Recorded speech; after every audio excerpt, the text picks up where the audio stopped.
প্রিয় দর্শক, আজকে আমরা আলোচনা করব লিটন দাসের সাম্প্রতিক ফর্ম নিয়ে। বিগত ৩টা সিরিজে লিটন দাস খুবই ভালো খেলেছে, এটা বলা বাহুল্য। কিন্তু তারপরেও আমার মনের ভিতর একটা আশঙ্কা যে লিটন দাস যে কোনো সময় ফল্ট করতে পারে, যে কোনো ম্যাচেই সে যেহেতু ব্যাটিংয়ে নামে, যে কোনো ম্যাচে দুর্ঘটনা হতে পারে, সে তাড়াতাড়ি আউট হয়ে যেতে পারে। তাহলে এর পিছনে কে এই জিনিসটা ব্যাকআপ দেওয়ার জন্য দাঁড়াবে, এটাই হচ্ছে মেন পয়েন্ট। এই ক্ষেত্রে যেহেতু শুরুতে তানজিম সাকিব, তানজিম তামিম এবং পারভেজ ইমন এই দুজন ওপেনিংয়ে খেলে, সুতরাং এদের যে কেউ তাড়াতাড়ি আউট হয়ে গেলেই তারপরেই লিটন দাস নামে। যদি কোনো ম্যাচে লিটন দাসও তাড়াতাড়ি আউট হয়ে যায়, তারপরের যে ব্যাটসম্যানটা সেটা হলো তাহিদ হৃদয়। কালকে খেলা দেখে আমার যা মনে হলো, তাহিদ হৃদয় কালকে খুবই স্ট্রাগল করেছে ম্যাচে, যদিও পিচটা এত ব্যাটিং উপযোগী ছিল না, তবুও যথেষ্ট যা খেলছে ভালো খেলছে, কিন্তু এটা তুলনামূলক অনেকটা দুর্বল দলের বিপক্ষে। ঠিক আছে, যদি সামনে ভালো কোনো দল যেমন শ্রীলঙ্কা বলেন, আফগানিস্তান বলেন, দুই দলই ইন্টারন্যাশনাল ম্যাচ প্রচুর খেলে এবং র্যাঙ্কিংয়েও আমাদের থেকে উপরে আছে, সুতরাং এই ক্ষেত্রে বাংলাদেশকে খুবই সতর্কতার সাথে পরের দুটি ম্যাচ খেলতে হবে। যেমন জাকির আলী অনেক, শামীম পাটোয়ারি, তাহিদ হৃদয়, শেখ মাহাদি বা রিশাদ হোসেন, এরা কিন্তু জেনুইন একদম ব্যাটসম্যান না।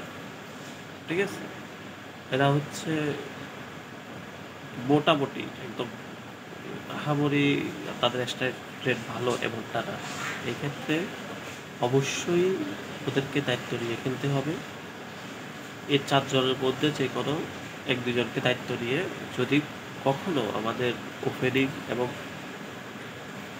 মিডল অর্ডার ব্যর্থ হয়, তাহলে শেষের দিকে যেগুলো আছে যেমন আমাদের রিশাদ হোসেন এবং জাকের আলী অনেক, এই দুজনকে দায়িত্ব নিতে হবে।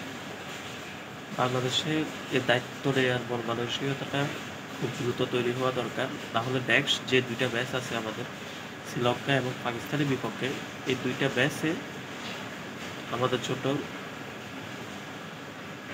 খুবই মানে কি বিপজ্জনক যদি আমরা নিজেদেরকে সংশোধন করতে না পারি। আমরা অতীতের ম্যাচগুলোতে দেখছি পুরোটাই লিটন নির্ভরশীল, আমাদের বাংলাদেশ দলটা পুরোটাই বর্তমানে লিটন নির্ভরশীল, লিটনের উপর অনেকটাই ডিপেন্ড করতেছে বর্তমানে যে পারফরমেন্স। সুতরাং বাংলাদেশের এটা খেয়াল রাখতে হবে যে লিটন যদি কোনো ম্যাচে খারাপও করে, তাহলে এই কয়েকজন যে পিছনে ব্যাটসম্যানগুলো আছে তাদেরকে ব্যাকআপ দিতে হবে। যদি মোটামুটি প্রথমে ব্যাটিং করে মোটামুটি একটা রান স্কোর যদি বোর্ডে জমা করতে পারে, তাহলে বিপক্ষ টিমের জন্য এটা ট্রেড হিসেবে কাজ করবে। সুতরাং এই ক্ষেত্রে আমি অবশ্যই বলবো, বাংলাদেশ যেহেতু এই দলটা, এই যে নতুন দলটা মাহমুদুল্লাহ, সাকিব, মুশফিক, মাশরাফি, তামিম যাওয়ার পরে যে নতুন দলটা এখন আমাদের টি-20 ওয়ানডে এবং টেস্ট খেলতেছে, এই নতুন দলটা অনেকদিন হয়ে গেছে, তাদেরকে এখন দায়িত্ব নেওয়ার যে মনোভাবটা এটা তৈরি করতে হবে নিজেদের মধ্যে। না হয়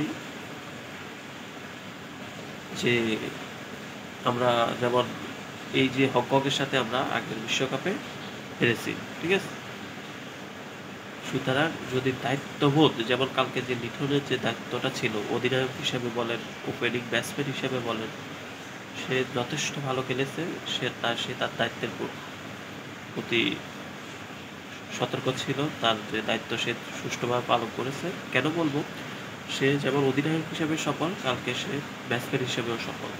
সে তার খেলা দেখলে আপনারা বুঝবেন, সে শুধু একা নিজে খেলে নাই, সে তাহিদ হৃদয়কেও কীভাবে খেলতে হবে বিভিন্ন সময় পরামর্শ দিয়েছে এবং তাকে প্রয়োজনে বিগ শট খেলার জন্য বারণ করছে। যেহেতু মাঠটা বড় ছিল, এখানে 6 মারা 4 মারা অনেক টাফ ছিল, ওই জন্য শটটা ওরা বেশি নিয়েছে। সুতরাং এই ক্ষেত্রে সামনের যে আমাদের ব্যাটসম্যানগুলো আছে ওদেরকে অবশ্যই দায়িত্ব নিয়ে খেলতে হবে, না হয় পরের ম্যাচগুলা আমাদের জন্য খুবই হার্ড হবে। সবাইকে ধন্যবাদ। চ্যানেলটি সাবস্ক্রাইব করে আমার পাশেই থাকবেন।